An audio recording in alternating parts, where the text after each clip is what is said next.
जी भैया से टू हाय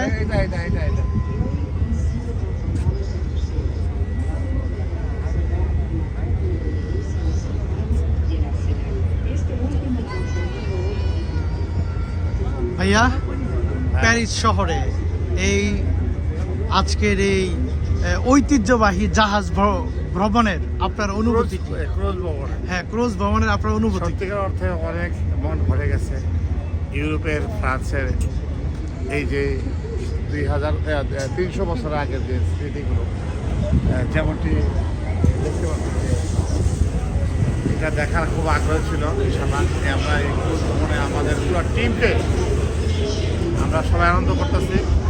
বিশেষ করে আমাদের আটাবের যে প্রেসিডেন্ট সেক্রেটারি, তাদেরকে ধন্যবাদ জানাই। আমাদের এই ইউরোপের ট্যুরটা এত সুন্দরভাবে করে দিয়েছে, এই জন্য আমরা তার কাছে কৃতজ্ঞ। আগামীতে আরও সুন্দর আরও আমেরিকার ট্যুর হবে, কানাডার ট্যুর হবে, আশা করতেছি আমরা এই সুন্দর ট্যুরগুলো আমাদেরকে বলবেন জন্য। বিশেষ করে আমাদের ছোট বড় সবাই আমরা বন্ধুমহল আমরা সব একভাবে আনন্দ করে যাচ্ছি ইনশাআল্লাহ। আজকে আমাদের ফার্স্ট ডে থেকে আমাদের এই শুরু হচ্ছে। এই আমাদের সাথে আমাদের আছেন আমাদের কেমন লাগতেছে এই ট্যুর, একটা সাক্ষাৎকার যাচ্ছে? ভালো লাগতেছে। ফ্রান্সে তো নতুন আমরা আসছি, মোটামুটি ভালোই লাগতেছে। দেখা যাক কী হয় নেক্সট এগুলো আমাদের। অত্যন্ত সুন্দর দেশ।